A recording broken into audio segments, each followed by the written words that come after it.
Anything that has to do with the dollar and the Barndo, my job is to protect it. Set that price, seal that deal, and then go build it. I was like, there's no way. We're not building that big of a house out there.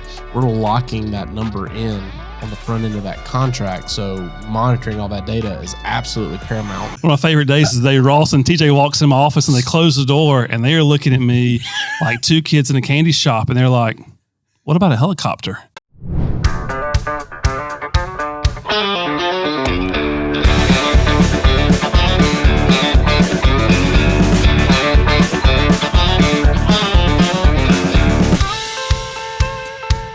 What's up, everybody, and welcome to the Barndo Show. I'm your host, TJ, and today I got the man behind the message because he's talking to everybody in the organization all the time, and you don't really get a lot of client-facing exposure. So wanted to bring my man, Nate, in. He's you tell everybody who you are and what you do. I'm Nate. I'm the head of finance, so that means I handle all things money. Anything from accounts payable to accounts receivable to payroll, anything that has to do with the dollar and the Barndo, my job is to protect it, try not to spend it as much as I can. As much as he can. So yeah, man, so like your role is like one of the most critical roles inside of the operation. But again, it's not client-facing always. But like, talk a little bit about like what's a day in the life with Nate. Every day is different. It goes from everything. So a lot of times it's even looking at the job, the costing of the job, and to see, okay, as purchase orders come in, go out, figuring, okay, hey, we're spending this on this job and what? So a lot of times my job is really just looking at numbers. I have a spreadsheet for everything. There's a spreadsheet for what a job should cost to what we should bring in from the customers for their contract price. So it's just looking at numbers all day and kind of analyzing and seeing, hey, here's places we can save money. We're overspending in this area, or we see, hey, in this area, this cost is a little high. How can we pull it back so we can save there and look at it? And looking at contracts saying, okay, hey, we're charging this square footage in this area. Well, are we going to be able to make money? Are we hitting our numbers there versus, okay, hey, we could save a little bit here and lower prices. So it's really just kind of a spreadsheet game of looking at numbers. So every day is different. And it's really one of those things as you come in, you map out a schedule, and then by 9 or 10 o'clock, you're adjusting and say, okay, I got to put more time into looking at all things that may be. Because it's even as we go through numbers, as we look at our QuickBooks and reconciling and making sure that we're putting everything in the right bucket, so I can tell you, hey, this is where we are. And so you have good, clear data on, okay, this is where Barndo is and we're good. Or, hey, Nate, what are we doing? And, need help there. Yeah, well, and if you're, listening to this and you hear all that, what makes that so critical to the operation is we do fixed cost contracts for our clients. So a lot of builders in this custom world will do cost plus contracts. So it kind of gives the builder a buffer, right? You still got to monitor it. You still got to be pretty good at your initial estimates. Otherwise, people will run out of money. But you are covered in the event that something goes slightly over here or slightly under here. But for us, we're locking that number in on the front end of that contract. So monitoring all that data is absolutely paramount to know when there is a shift in the market. And we make that shift internally because pricing does change, right? Just like everything in the world. But for us, when we adjust that pricing, it's typically a 6-month run before we're done building what was already contracted out at the previous price. So it's like, it's so crucial. It's so crucial. So Nate doesn't sleep. There's no reason to sleep, and it's projecting. So, like you said, when a customer signs a contract, we're locked into it. Outside of a catastrophic increase because of a natural disaster or something, it's locked into that price.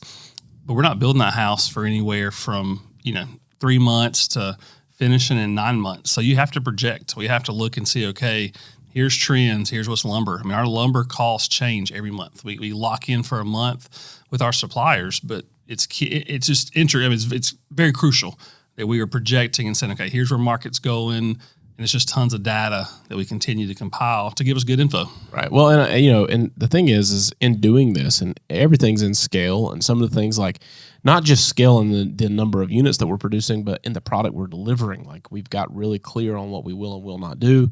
We've made so many things a standard in our Barndo packages that are normally upgrades for other builders.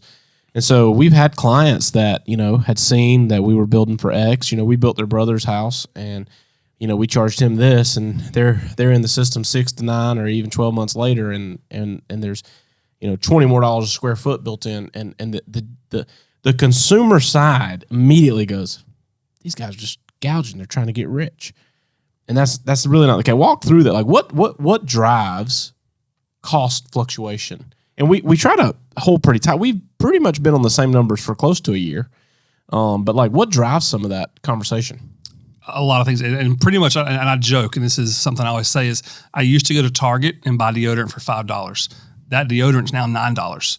And so you just see an overall cost of goods. So as, inflation is ramping up, everything costs more. And so when we look at a house, we break it down to every aspect of that house, from how much is a concrete going to cost, how much is our plumber charging, how much is the material, to every line item to map it out. And then we look at areas, hey, we can save here, or there's just no way. We can't, we've looked at all X vendors, and that's all we can do as far as that. So when we look at it, we just map all that out, and then that's where that price goes. So for a customer, I get it. They look and say, hey, you were charging, $20 less a year ago. Why more? Well, the world's different. I mean, you look at housing costs and everything.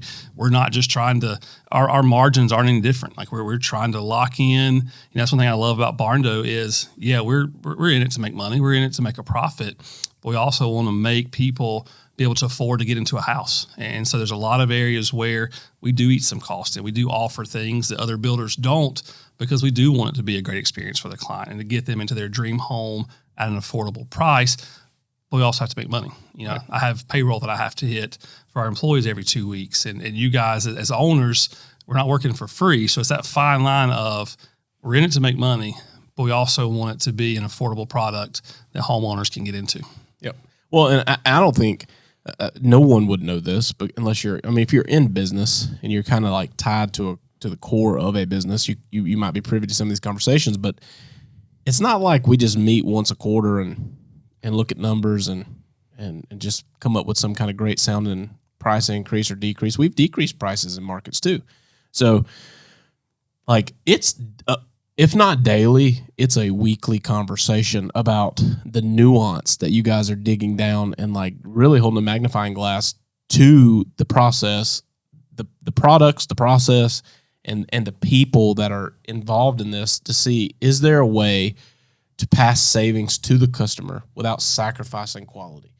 And and it's like never ending. Like there's a whole team of people inside of this company that their only mission is to get it done on time, to get it done on or under budget, and to figure out ways that we can pass savings on to the homeowner.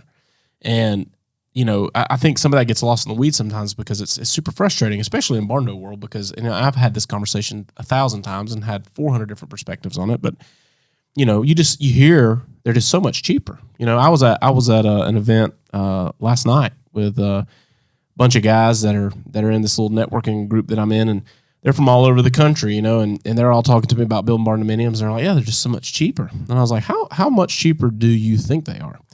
And they're like, they're like half price.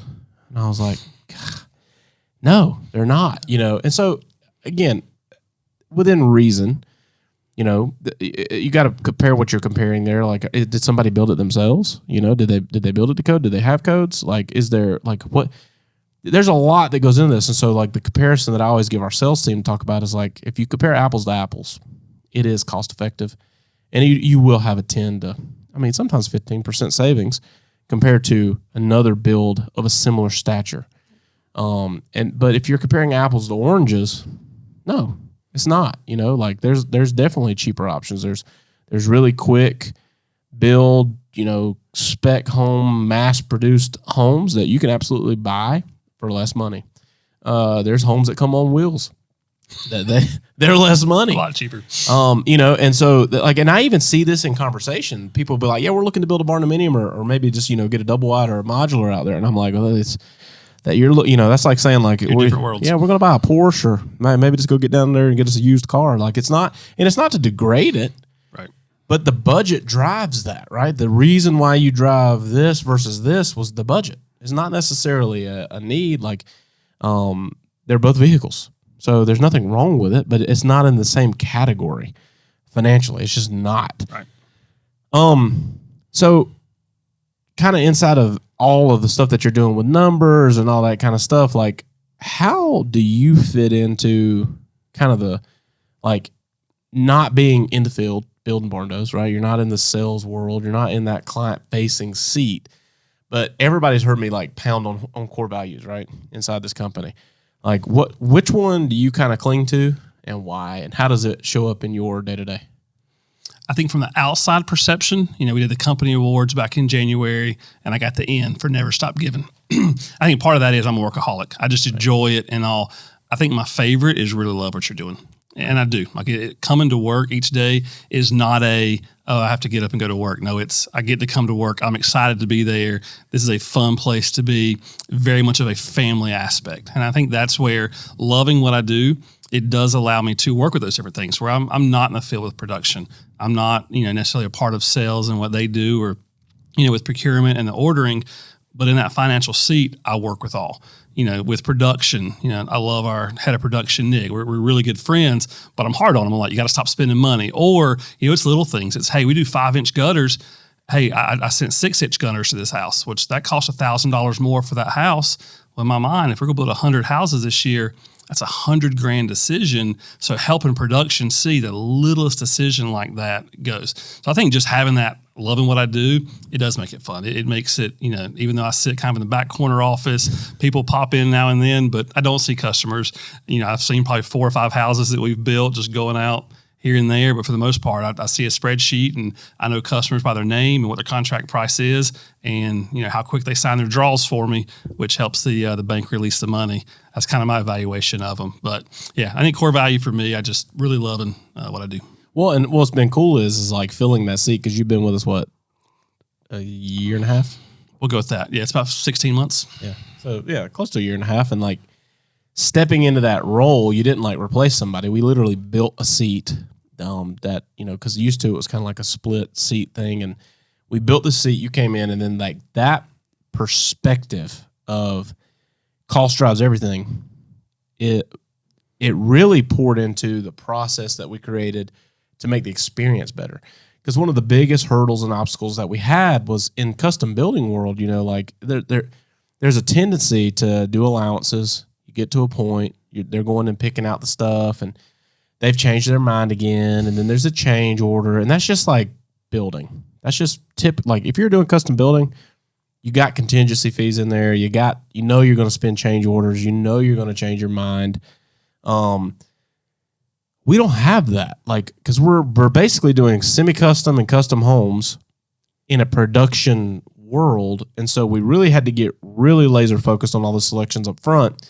And there was also a lot of upfront cost associated to building out all these design centers and doing all this stuff. And like, it was huge ROI on that because now people are coming to the table and they've already pre-selected all these items. But having that focus on like all these little things has improved that client experience so much more because now, the house goes up sooner. There's less sweating and worrying about selections. They're not down to the wire and having to rush and make decisions. Like they've had time to plan into that through the onboarding process and all the pre-contract work to get that thing dialed in so that we can, set that price, seal that deal, and then go build it.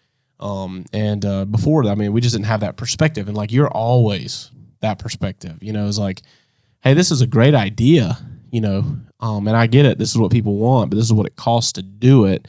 And then we have to sit down and make a decision like, well, if everybody's doing this, let's just include it. And then that makes that cost per square foot slowly creep up, and sales is like having panic attacks. But at the end of the day, between the standard upgrades that people are doing, they're all picking it. So it's like we just kind of keep rolling things into that envelope to say, well, why even offer a substandard option? And so that's a delicate dance too with the housing market the way it is with the interest rates and things like every cent matters to these people, especially tying in their land and hoping for good appraisals and all these things that are present in this construction world. Like there's a lot that goes into setting that number. It's not just a magic wand. We're like, well, this sounds marketable. Let's go with this number. Which we've grown a lot in that. Looking back to when I first got here in that January, I think we maybe had 14 houses under construction. At that point, we didn't have a lot of data. It much was, hey, I think we can build it for about this price. And so we started at that point. But then once you kind of get in and look and see, you learn and you grow. And now we're over 70 houses under construction. It's exciting, it's fun, but it's even more data to look through. And then now more areas as we get into different markets and learning to say, hey, realize this market, we could do this a little bit better, but here's more costs that run into if it's, a county inspection or requirements for their codes. We have to know all of those things as we go into it. So, yeah, well, you talk about the volume of builds. So having 70 or 80 houses running all the time is a whole different animal. And in all the different markets now. So in that, I'd say, what percentage of clients would you say are financed now? Because I know through the COVID years we were heavy cash. But heavy cash. We're over 80%. About 80 to 85% of our clients right now are financed, and it's only growing more. You're seeing more and more. Even those that have large cash amounts they're putting down, they're still financing that back half of the house through the process. Yeah. So in those financed contracts, there is a draw sequence. Okay, and so in our language, we get this initial deposit that's generally awarded at the close of the table. Some lenders and institutions have this thing like we have to get the permit in place and stuff before we can get that initial draw and stuff, and that kind of slows things down a little bit from a client's perspective. But talk about the importance of that draw schedule, because this is a situation that I know builders encounter, right?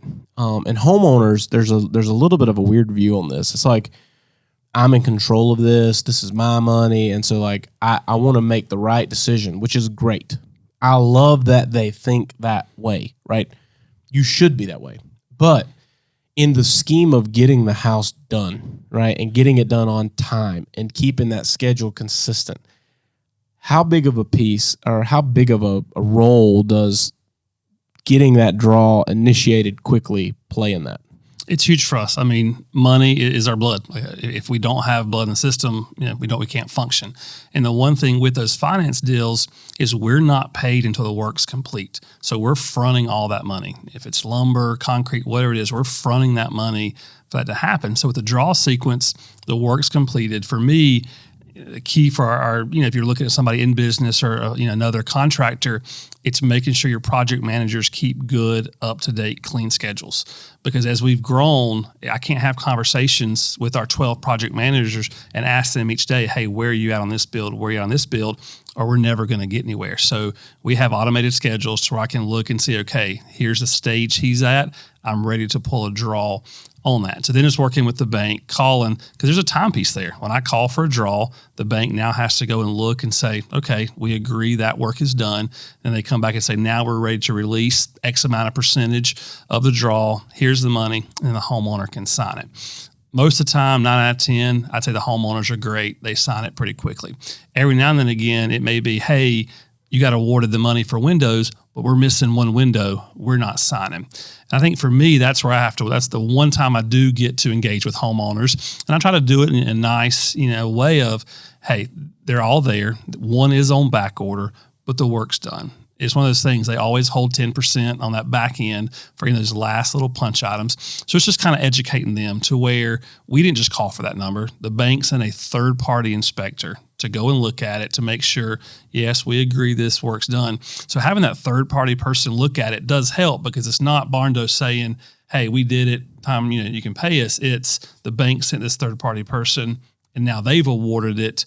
They're an expert. That's their job. Their job is to go and look. They felt that it was ready, and they awarded that. But it's key. I mean, with us having probably 60 builds right now, they're in finance to where, I normally have 12 to 14 a week where I'm pulling draws from banks. And so it's just a constant, and some banks turn around in 3 days. I have some banks that are 7 to 10 days. And so it is kind of just keeping up with all those pieces, because we have to have that, continued cash flow coming in. Well, I think another thing that confuses homeowners sometimes is we don't work off of a draw schedule we created. The lenders have these pre-conceptualized draw schedules, and they basically are just doing their best attempt to take the overall cost of the project, and then they break it down with all these categories, and each category represents a percentage of money that they will release against it. And so it's that's an industry standard. It's not like we crafted it. And so you run into situations where they read something on there and it confuses the homeowner. Again, because it's like a power thing. It's like, this is all my money, and you should be mindful. You should be guarding it. You should be paying attention, but you're just uneducated how the process works. And so in our instances, a lot of times homeowners will handle their septic or their well outside of us with another contractor.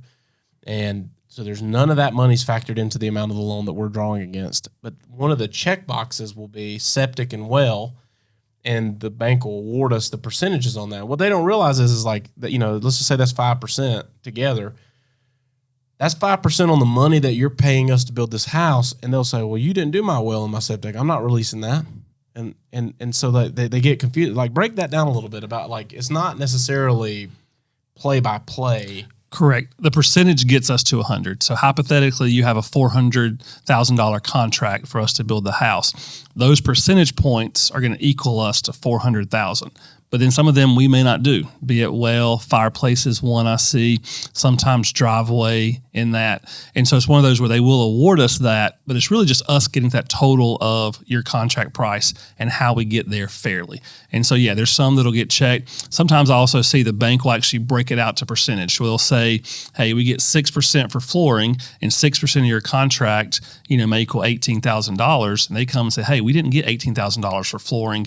We want to go spend more on our flooring budget. And it's like, that's not how it's working. This is what the bank says from a percentage standpoint that we get for flooring, which goes to all the costs, not just what we offered you as an allowance. So sometimes it does cause confusion, just not understanding that those are just percentage points for us to get to that 100% contract price of $400,000. Like we said, we're going to upfront, this is what we're going to build your house for, and this is just us getting it there in that way. So a lot of times it's just education. It's them seeing, hey, this is what that percentage is for, this is what it means, and really just a little bit of education, explanation. Most homeowners pick it up pretty quick and kind of understand it, and rarely is it ever an issue. Yeah, but it is sometimes. So there's a 1%. But here's the thing: even if you're not building with us and you're a homeowner and you're going into build and you've got a finance and you've got this draw schedule, and we're trying to educate you so you can have a better experience, right? Because again, disappointment is the gap between expectation and experience. So guiding a homeowner through the importance of when that draw is initiated, the third-party inspection has happened, the bank has signed and agreed to release the money, and it's passed to the homeowner because they have to. It's their money, so they have to execute that document for that draw to take place. What is the downfall of waiting? Twofold. For us in our contracts, there's a penalty. You have 10 days, to sign it. At that point, it stops production. And so there's the penalty and it's stopping production. Plus, it's one of those things, our goal is to build your house in a timely manner. We don't want to take a long time to build your house. The longer it takes us, the more overhead costs I have, the more, costs we have just in salary and those kind of things. So we have just as much interest in getting you and your house in a timely manner, but we also want to do it correctly. We want to build it, a quality product. So them signing it in time helps us in turn keep their job moving and not slow it down in any way. So with them delaying or nitpicking or saying, hey, there's, this one window missing, or hey, well, you got septic and we did our own septic, so we're not signing that. All it does is delay your build. And so it's one of those things, the quicker you sign, the quicker we're moving through the process and hitting those check marks. So it's important. And even in that schedule. So like, let's dive in a little deeper here. So when you hear about schedule delay, or like, hey, this is going to postpone production, right? Or stop production, because that's a trigger in our system. So our communication platform, Builder Trend, when there's a delay like that, it's a homeowner delay, and it puts a red bar up into the timeline, says homeowner delay, construction postponed. It's not as simple as, well, I'll sign it tomorrow, and then you guys just pick right back up and move, because you're coordinating all this trade labor and materials to all these different projects. And so when you delay by a day or a week, it compounds by a factor of 3 to 10 in terms of how many days off job people are going to be to get back on your job, because now we got to change multiple schedules. So like that I just want people to understand it's not a 1-to-1 ratio, right? Like, hey, well, we won't sleep on this and we'll let you know, or you get sometimes it's just really hard for people to let go of money. Like some people just don't have it in them, even though that they've agreed and this money is to build their home. There's something about signing on the bottom line to release $80,000. It's a control. They have that last little bit of control. And again, I do understand they are paying interest, on the building loan as they go through. So they want to make sure it's done. So there's that little bit of control. But like you said, if we hit pause, then whatever trade was up next, if it was, the painter, drywall, we're moving them to another job. It's not them coming back the next day once you sign.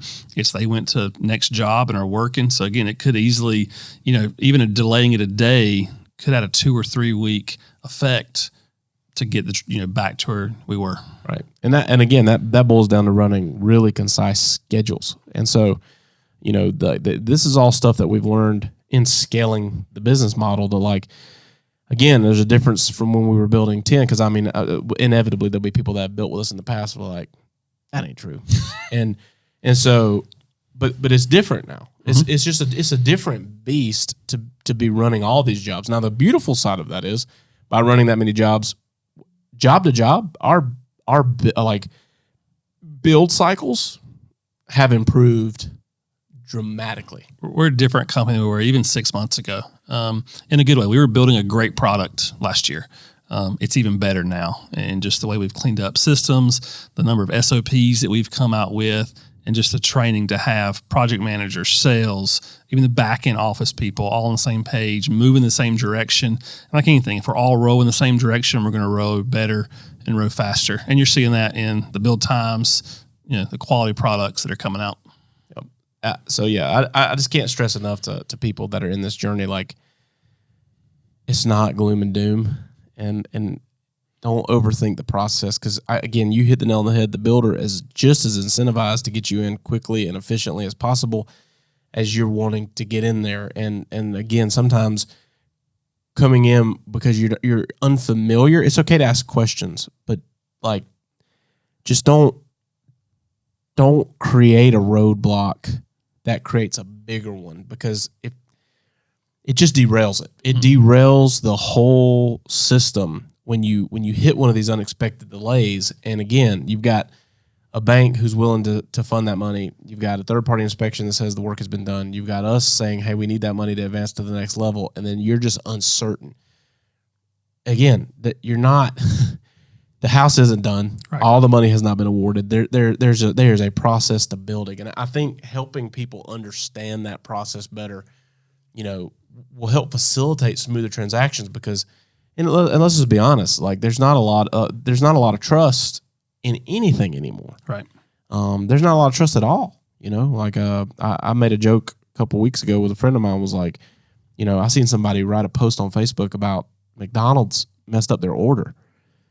And I'm like, what a high expectation that you have for a fast food order. And you were so upset by that you even went to Facebook to write about it. And what's even more bizarre is 37 people have engaged underneath it about how they also have these terrible experiences. And I'm like, man, that doesn't put it into perspective of like $12 created this kind of tension. What's $120,000 doing in a draw? And so there's a time and a place. You can ask questions. You can do this, but the goal of this, and again, this is not just to people building with Barndo Co. This is in general. If you're in construction and you're going through that process, trust your builder, right, and trust the process. And I think what I always encourage homeowners is that final draw. That's the place to where you can put your foot down and say, no, not until this is done. Because yes, at that point you are saying everything is complete like I want it. We are ready to close and hand off keys. That's the one, draw number 2 of 8 isn't the time to, kind of put your foot down and try to hold. I always encourage, what is that last draw? Because even at that point, we're still going to be a part of your lives for really 10 years from a structural warranty standpoint. But we even do, 1-year warranty to make sure everything's still good in some capacity. So I always encourage homeowners, sign the draws and the last one, and that's where everything comes together, and it works out. Yep. Talk a little bit about like on the front end, like the initial deposits that go down, because I have some people that ask questions about this all the time, because they're like, well, we're approved for all the government loans. So like we've built USDA, we've built FHA and BA and all these different things. And they're like, well, I have no out-of-pocket expense. I'm not bringing money to closing. What do you mean there's a 10% deposit? And the contract wording's pretty clear. It's like you're either going to do it or cause to be done. Right. And I think there's a misconception there of like, you bringing money to closing has absolutely nothing to do with the initial deposit to get this build started. And why do we need that initial deposit? So our process, even on the building side, the moment a customer signs a contract and goes into finance, we start incurring costs. Our project manager is now overseeing it, looking at the plans, getting ready for it. We start the permitting process, which there are permitting expenses that we have to go through. We order structural drawings. So all of those are upfront costs we hit the moment they start going into finance. Then once they get to that point when they're coming out of finance, for us to get that initial 10%, we're ordering their initial lumber pack. We're ordering their trusses. The trusses we order easily take 6 to 8 weeks. If we don't order trusses until after the house closes, till we get that point, then it delays the build even more. So we're ordering trusses, lumber pack, getting everything ready. So once they come out of financing, once we get permit, then we're able to start the build of their house. So really, us getting that 10% is helping us build their house in a quicker, more time-efficient manner. Right. Okay, cool. So let me ask you another question. Inside of what you do in the business, day in, day out, beyond what we've talked about, where else do you see maybe homeowners or subs, like trade partners, that get either like confused or it's a hang up for them inside the process of building? So I think with subcontractors, probably one of my biggest interactions is going through their invoicing. And so we have a PO process, but even in that, it's making sure they have the right square footage and that. So from a subcontractor standpoint, it's making sure they have the right data, making sure they are, hey, this is a house, this is a square foot, and this is the agreed upon price. And so my job is I'm looking at these invoices, making sure they match up. So a lot of times for a subcontractor, hey, you didn't pay me enough. Well, no, I paid you what we were supposed to pay you. You overbilled, and work through that. So a lot of me is just looking at those numbers and working with the subs, say, hey, will you go back and remeasure that? And sometimes it's little things, or even today, right before I came here, there was a subcontractor that turned in 880 linear feet on a house for soffit. And I was like, there's no way. We're not building that big of a house out there. I said, do you mind remeasuring and get your number again? He came back, it's 364. So that 500 feet equated to almost $6,000 on our end. So it's that thing to where from a subcontractor, and what it's ended up to do, it's going to delay his payment a week. And so it's one of those where on your front end, make sure your numbers are right, make sure everything's good, and that allows us to pay in a timely manner, because around here, we're one of the quickest paying builders. We want our subcontractors to be happy. Happy subcontractors are going to do better for us, build more quality, and want to do more of our work in that. So with homeowners, I rarely have much interaction. It's probably a good thing if they get a call from Nate. It's one of two things: we're at final payment and we're just kind of negotiating last things, make sure all the change orders are paid. And that if I call you in the middle of the build, it means you probably haven't paid. And so you kind of get nice Nate off the front. Sometimes you may have to get not so nice Nate, which is something I've had to kind of learn in this position is you can be nice for a little bit, but then sometimes you have to kind of lose the nice hat and go full business. As our resident Swiftie, that's sometimes hard to do. Huh? That is hard to do. Wow, I brought the Swift thing. I was waiting on that. We're 20 minutes in and Taylor Swift. There's no way you're getting off the podcast without talking about Taylor Swift. I'm a Taylor Swift fan. I've seen her in concert 3 times. Would love to see it again, but she's too expensive now. So I was back in the early days. I'm going to campaign for you real quick. So if you're watching this right now and you're, feeling generous and you really want to embrace the Never Stop Giving and you want to buy, how many tickets you need? 3 would be ideal because I have a 14 and a 10-year-old at home and I can't just take one. So we need 3 tickets to a Taylor Swift event. And if you want to purchase those, you can look us up online and mail them to our Duncan office and just put attention Nate on there. And we'd be greatly appreciative. And I'm not picky. Yeah. Indianapolis, New Orleans, Miami. France. She's done there. So London, like Wembley Stadium. I'm just kidding. But if you do the Wembley, include airfare, please. And we're not asking much, but that would be great for Nate. Gosh, I am a, outside of Barndo, I'm a dad, married 25 years and a dad of 4 girls. So I have a little bit of a background, but I was a Taylor Swift fan before they were, so I can't blame it on my 4 daughters. I got to give you credit for not trying. It was fun to bring them along. So, but there's no shame in my game. That's awesome, man. Yeah. Well, I was gonna get there, but you took us there already about beyond Barndo, kind of who you are and what you do, and you're a super present dad, and one thing that you and I have in common is we both have daughters that have special abilities and things, and so it's like, speak into that a little bit, because I feel like I try everything in my power to highlight this stuff all the time, and I make it front of house for us in our company. But talk about that a little bit, how, working and trying to do life, and then also be a dad in a capacity a lot of people never experience. Right. So it's being a dad with a child with special needs it's unlike anything else. There are things about it that do add to life, but the joys that come with it are unlike anything else. So I think one thing I love about Barndo is the family aspect, and it starts even in the office. It starts with you and Ross. You do feel like family. There is a level of, we work hard, we get a lot done. There is a business side of it, but there's also the reality that we all are people. We are dads. There's a family aspect. So having that freedom, and just, Millie, she's our 10-year-old, and she has no use of her arms and legs, but the joy she has. I mean, it's a daily challenge for me. Happiest kid you ever meet, and just what she can do. I mean, this year at school, we got a call, hey, your child got named Artist of the Month. I'm sitting there like, the kid who can't use their arms and legs gets Artist of the Month. One of 2 things come to mind. One, I love my kid. She draws with her mouth and she does really good. It's like, how bad are all the other kids that can use their arms? The kid that can't use their arms won. And so I'm like, but then you go and celebrate, and she's just an absolute joy. I mean, just to see her smile. I mean, even tomorrow at school, they have field day. And so in my mind, I'm thinking about my whole field day was, who could throw the furthest, who could shoot the basketball. I'm like, Millie, you're not going to win any of these. But she's so excited to be there. And even the little things she can do, it is just a joy about her. And so I think for me, what it challenged me is, no matter what adversity we face, no matter if it's a difficult customer or a build that we're trying everything we can do to make it right. And it's just, just keep hitting roadblock after roadblock. If it's weather or subs or what, it just changes your attitude. It changes your perspective to where, here's this child who has every reason to find the negative in things, or to not be happy, but she doesn't. I mean, there's just a joy that exudes from her, unlike any other, that in those moments you're like, man, if Millie can be happy, then I can find my way through this and find some joy in it. Yeah. I can share a little bit on that with Haley at home. Now, Haley's not always happy. Haley definitely.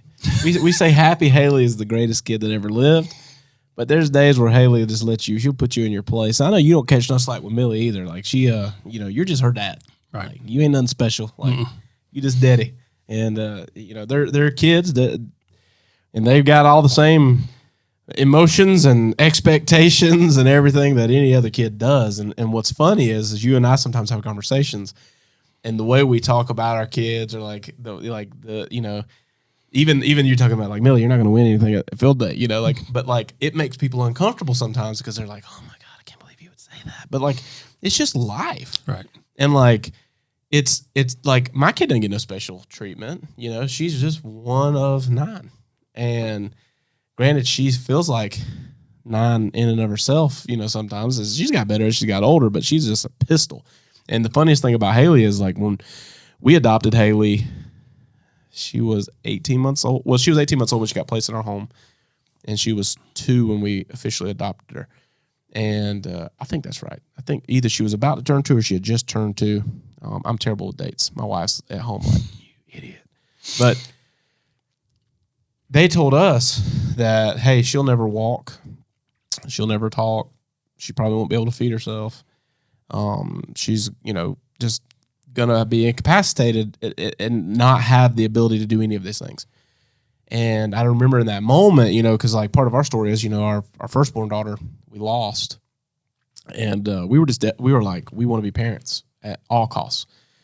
And so we were just so excited that we were going to have a kid. Like, none of that mattered. It was like, yeah, well, I'm dad. And so when we got with Haley and like my wife, this therapies and all this stuff, and like I prayed my guts out that, she'd walk and talk, and she does those things. And now she's absolutely globally delayed. Like, if you see Haley in the distance playing in the yard, you're like, oh, it's just like one of the kids. And then when you get up close and you start trying to engage with her, you'll be like, okay, something's going on here. And, she has very limited use of her left hand. So she struggles with things, and like, it's funny because like getting into the car, if she's riding in the van, it doesn't matter because there's only one door back there. But like if she rides with me and the kids like jump in one side, and she'll be like, "What, you stupid or something?" Like I can't get in on the other side. I can't. She can't reach up and grab the bar, and like, but now I find myself like in those moments, I'm like, I can't believe that I prayed that you'd be able to do all these things. And now you're just screaming and yelling at me and pitching temper tantrums and running through the house, slamming your bedroom door like a typical 14-year-old kid, but no, there's so much joy in it. There's so much joy in it, even in the most frustrating parts of life, to see her just be excited for things that I never even knew she would be able to experience has been the most rewarding thing ever. Like nothing compares to it. Nothing. Right. It's crazy. And just to see them overcome and do things where they amaze you each and every day. We just moved to a new house recently, and Millie has her own bedroom, and it's a good bit away from the master. And so sometimes she'll be in there and she wants to be in her room playing like any typical 10-year-old. But there's been a couple of nights where, I was in the bedroom or something, and Millie, who can't use her arms and legs, doesn't walk, literally almost kind of like army crawls down the hallway. I hear her voice and I'm like, what? And she made it from her room, which is probably a good 100 foot, through the house, and comes to our room. And I'm like, that's great, Millie. She's out of breath. I had to lay down and rest a little bit. I'm like, that's so good. But yeah, as you were talking, I was even thinking of how your personality and my personality, we need each other in a company like this, because you don't remember dates or anything. I can tell you that on September 9th at 3:08, I got the email that Millie was, needed a home.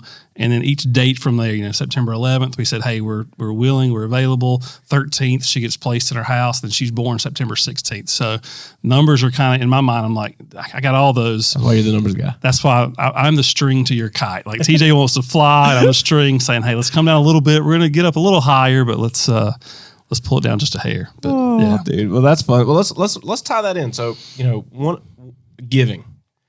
Right, we brought up Miracle League. Maybe we didn't. Maybe I'm thinking. We haven't talked about it today, right? But it's a huge part of. I talk about it all the time, so I can't remember who I talked about it with or what. But again, it's something I'm passionate about, and it's because of my own life experience. Mm-hmm. But like we're big on giving, right? And we allocate percentages of our income to giving, and we pour into a multitude of things.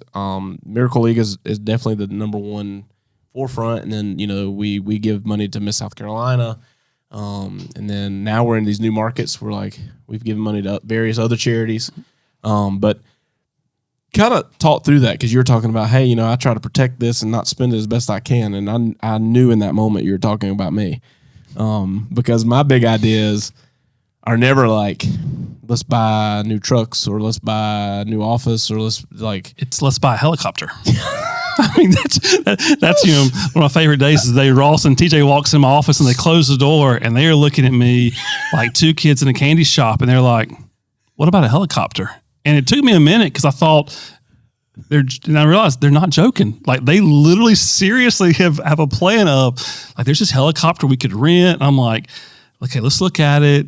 Let's push it off. So that's going to be maybe year 3 or 4 of Barndo as we look at that. No, so I think as a company, and it stems from you. You have a huge heart just in giving. Even as a company, like Christmas bonuses, those kind of things, to where you want to better people's lives within the company, but also in the communities that we're in, and like anything, places that have touched you, be it Carolina Miracle League here in the upstate of South Carolina. Last year alone, we were a huge donor to them. and want to continue to grow that. So I think as a company, it stems from you that we have this heart. I mean, one of our core characteristics, never stop giving, isn't just investing time, it's also investing our resources. And so I think it's one of those, as we look at how we budget, it's, hey, we're going to set aside this money because we know, this life is bigger than us. If we just try to make it just about Barndo, then okay, we've done good and Barndo can be a successful company, but our legacy can be much bigger, which is, our legacy drives us to where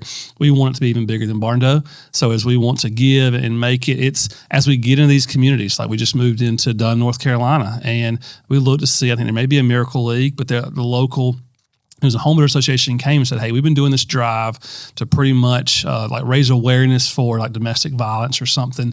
And we were short on funds. And we had this goal of, lining the street with these balloons and stuff to help, to bring awareness. Would you guys want to be a part of it? So our sales director came and said, what do you think? And we looked at the cost and said, it's got a little price tag. It's a little expensive, but as we go in this new market, we want to put our money where our mouth is. We put a lot of money to get this office open and get it going.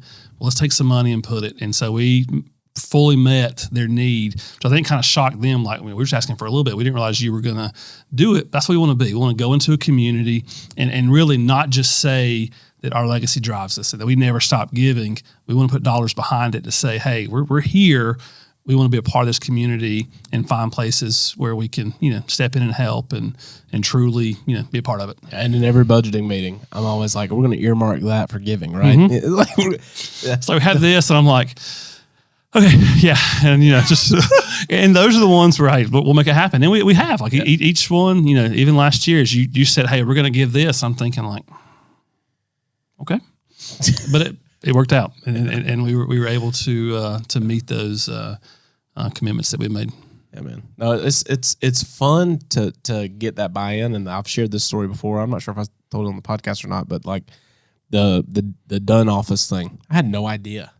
I had no clue that you guys did that, and I remember we went up there for the ribbon cutting, and I'm like standing in the back of the building, we're like 10 minutes out from like the grand opening, all this stuff. And this lady comes in, she comes up and introduces herself, and she's got tears in her eyes. And she's like, I just want to say thank you so much.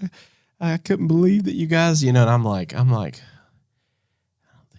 you're at the wrong ribbon cutting, I'm like, yeah, absolutely. I'm glad that's what we're all about, and I'm like, I have no idea what she's even talking about.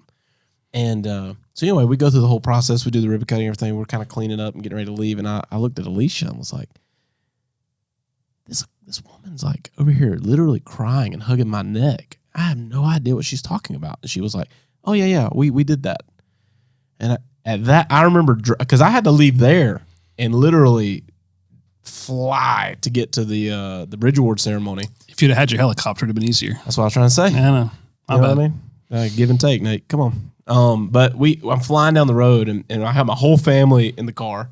And I looked at Hannah. I said, and because I was just like driving in silence, and she was like, "What's up?" And she's like, "You just kind of like taking it in," because it was cool. The Dunn ribbon cutting in and of itself was really special for me because I have roots there. Mm-hmm. And so my grandma Jean was there, and everybody's getting up for the ribbon cutting, and I was like, come here. And I told her like for months, because we've been up there building it out. I'm like, now listen, the news is coming, and they're going to do an interview with you. And she's like, TJ, I swear, if these people come up to me, and she rolls up to the thing, and she's got on her bedroom shoes, and my aunt's like, your grandma's wore bedroom shoes, and my grandma's like, they say indoor, outdoor on the packaging.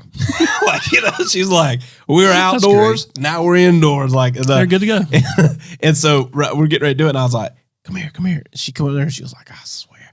But like having her like take the scissors and cut that ribbon with me, it meant a lot because it was something cool. Like to see something come into that community and see something positive happen there. Like it was really, really cool for me. And my wife's thinking like, oh, you must be like really deep in thought on that. And I was like, that was special, but I was like, it worked. She's like, what are you talking about? I was like, it really, like the vision, it worked. Like it's not just words on a paper. It's really real. And I told her, I was like, this lady came up to me and is literally sobbing, like so thankful. And I had absolutely nothing to do with it. And like to see that has happened inside this company, and I've shared this before several times with other people that have done these generous things, and like, but to me, that's what it's all about.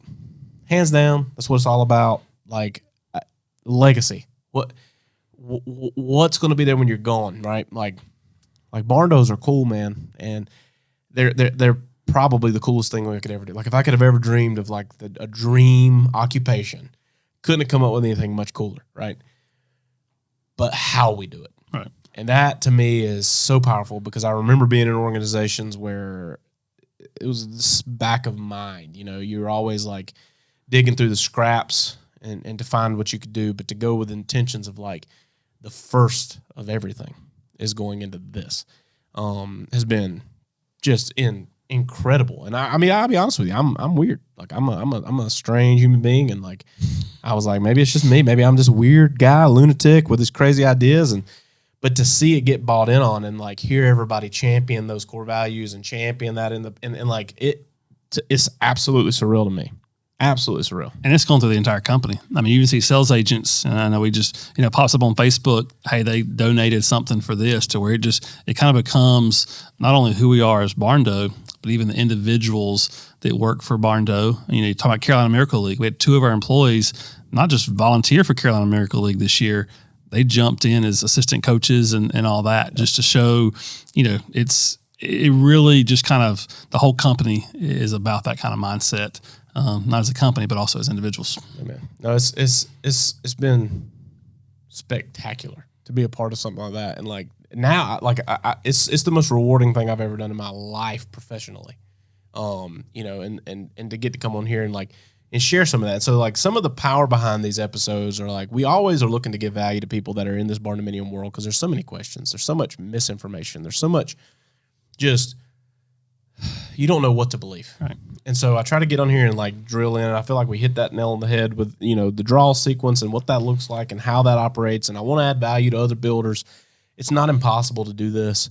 I like I say, I've said this before. So many people wouldn't even pick up the phone and talk to me when we were starting. And I want to be an open door to just provide resource to people. But more importantly is like, I want people to see the quality of people that work at the company. So it's like getting you here and letting people see like, this is Barndo. This is who's behind that computer screen. This is who's on the other end of that phone. This is what their life looks like. This is how they operate. This is and humanize that, it's not just a company with a product. It's people with a mission. And I appreciate you coming on here and spending some time with me, brother. Hey, thanks for having me. I enjoyed it. Thanks, guys, for tuning in to the Barndo Show podcast. If you're watching on YouTube or wherever you're listening to this content, hit subscribe so you don't miss an episode. And then be sure to check us out on all of our social media platforms at the Barndo Co. Super simple to find us. And then when you're ready to dive in a little more, maybe look around some of our available floor plan options, or take a look at the gallery of our work, or maybe you're ready to connect with our team and explore what it looks like to build your dream barndominium, you can visit us online at thebarndoco.com.